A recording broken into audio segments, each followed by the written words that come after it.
السلام علیکم ورحمۃ اللہ وبرکاتہ۔ الحمدللہ رب العالمین والصلاة والسلام علی اشرف الانبیاء والمرسلین، اللہم صلی وسلم علی نبینا محمد، اما بعد۔ ناظرین کرام، سردیوں کی آمد ہے۔ الحمدللہ یہ رب کے بنائے ہوئے موسم اور موسموں کی تبدیلیاں انسانوں کے لیے کسی نعمت اور کسی رحمت سے کم نہیں ہیں۔ اگر ہم مسلمان ان موسموں کے اندر رب تعالی کی طرف سے پنہاں رحمتیں اور نعمتیں تلاش کرنا چاہیں تو ہمیں ان گنت لاتعداد بے شمار نعمتیں، رحمتیں اور اللہ کی عنایات ہمیں ان موسموں میں سے ملیں گی۔ تو موسم سرما خصوصی طور پر ایک اہمیت کا حامل ہے کہ اس میں مومنین کے لیے روزے رکھنے کے مواقع مزید بڑھ جاتے ہیں اور راتوں کی عبادتیں، تہجد کی نمازیں اللہ رب العزت کی طرف سے تحفے میں مل جاتی ہیں کہ راتیں لمبی ہو جاتی ہیں اور ایام چھوٹے ہو جاتے ہیں۔ 11 10 گھنٹوں کا دن ہوتا ہے، تو اس میں انسان مسلمان اللہ کی رحمت کا، اللہ کی جنت کا متلاشی اور لالچی بندہ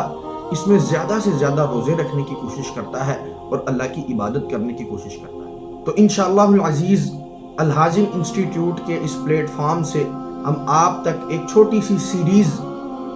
موسم سرما کے احکام و مسائل کے حوالے سے انشاءاللہ العزیز پہنچائیں گے، جس میں موسم سرما کے فوائد کثیرہ اور اس کے آداب و مسائل، کیونکہ موسم جب تبدیل ہوتا ہے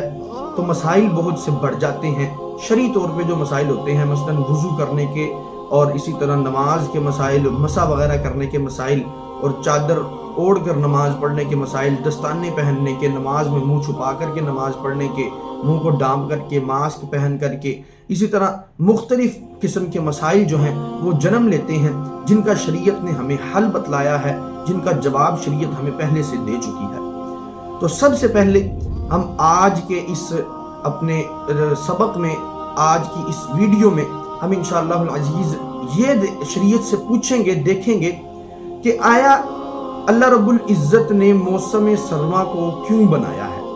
موسم گرما کو کیوں پیدا فرمایا ہے۔ تو اللہ کے نبی صلی اللہ علیہ وسلم کی حدیث مبارکہ ہے، چھوٹی سی حدیث آپ کے سامنے رکھ کے انشاءاللہ اپنی آج کی ویڈیو کو اختتام کی طرف گامزن کریں گے کہ نبی صلی اللہ علیہ وسلم نے فرمایا، اشتاقت النار الی ربھا، آگ جو ہے نا، جہنم جو ہے، اس نے اللہ کو شکایت کی اکل بعضھا بعضا،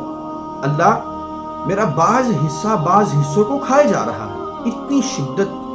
اتنی حدت ہے کہ میری آگ کا بعض حصہ آگ کے دوسرے حصے کو کھائے جا رہا ہے۔ تو اللہ کے نبی صلی اللہ علیہ وسلم فرماتے ہیں، فَأُذِنَ لَهَا بِنَفْسَيْنِ، اللہ کی طرف سے اس کو 2 سانس لینے کی اجازت دی گئی۔